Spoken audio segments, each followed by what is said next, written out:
Welcome to Sunita study zone. আজকে আমি তোমাদের সাথে অনেক দিন পরে আবার স্টাডি রিলেটেড একটা ভিডিও শেয়ার করছি। মানে ডাব্লিউবিসিএস প্রিলিমস যেহেতু সামনেই রয়েছে, তো আমরা যারা ডাব্লিউবিসিএসের মানে প্রিলিমস দেওয়ার অপেক্ষা এতদিন এত বছর বসেছিলাম, মানে লাস্ট 2023-এ হয়েছে, তারপরে 24-25 হয়নি, মানে 24-এর পরীক্ষাটা এখন 26-এ হওয়ার কথা আছে জুন মাসে। তো সেক্ষেত্রে সময় একদমই কম রয়েছে। তো আমি একটু চিন্তায় রয়েছি, কারণ এখন একদম ডিপলি পড়াশোনা করতে হবে।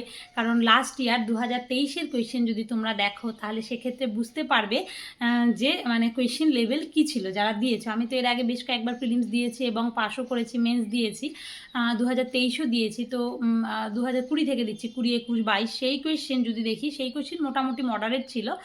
আর তার আগের কোয়েশ্চেনগুলো এখন আমাদেরকে মনে হয় যে না, ইজি টু মডারেট তার আগে, কিন্তু 2020, 21, 22 এগুলো বলা যেতে পারে মডারেট কোয়েশ্চেন লেভেল ছিল।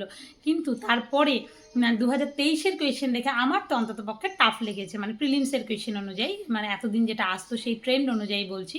তো সেই জন্য কাট অফটাও অনেকটা কম ছিল। 100, মানে 2022 যদি তোমরা দেখো, সেক্ষেত্রে কাট অফ 130 সামথিং ছিল, জেনারেলের কথা আমি বলছি। আবার তোমরা যদি দেখো যে 2023, তো 2023-এর কাট অফ কিন্তু আমাদের মানে অনেকটা কম ছিল, 101 পয়েন্ট, মানে 0.25 সম্ভবত এরকম কাট অফ ছিল।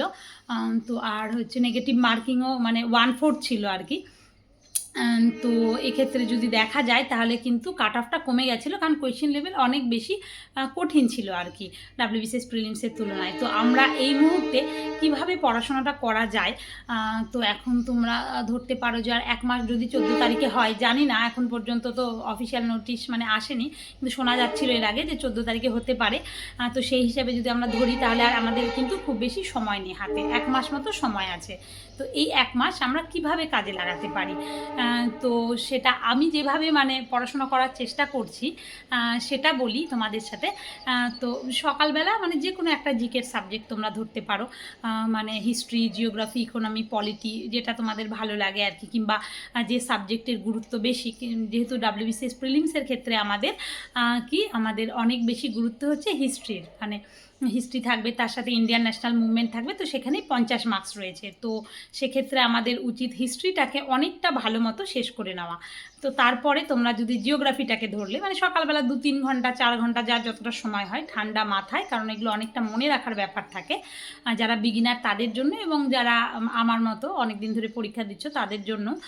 তো জিকে এমন একটা জিনিস, দেখো আমি এখন অনেক দিন পর ডিপলি পড়ছি, মনে হচ্ছে বাবা মানে কত কঠিন মনে হচ্ছে বিষয়টা। তোমরা যদি অনেক দিন পরে মানে ঠিকমতো ডিপলি পড়ার চেষ্টা করো, দেখবে যে অনেকটাই মাথা থেকে কিন্তু চলে যায়, বেসিক জিনিস কিছু কিছু মাথায় থাকে। তো আমরা যদি জিকেটা রিভিশন দেওয়ার চেষ্টা করি, এবং তারপরে তার সাথে সাথেই মানে আমি যেটা চেষ্টা করছি, একটুখানি ধরো দুপুরবেলা একটু কারেন্ট অ্যাফেয়ার্স দেখা, আধা ঘন্টা, কোনো ইউটিউব চ্যানেল থেকে হতে পারে, কিংবা কোথাও কোনো পিডিএফ পেলে, কিংবা সেলফ নোট, যে যেভাবে পছন্দ করো, একটুখানি আধা ঘন্টা কারেন্ট অ্যাফেয়ার্স করা, তার সাথে একটু 1 ঘন্টা ইংলিশ করা, এভাবে যদি করা যায়।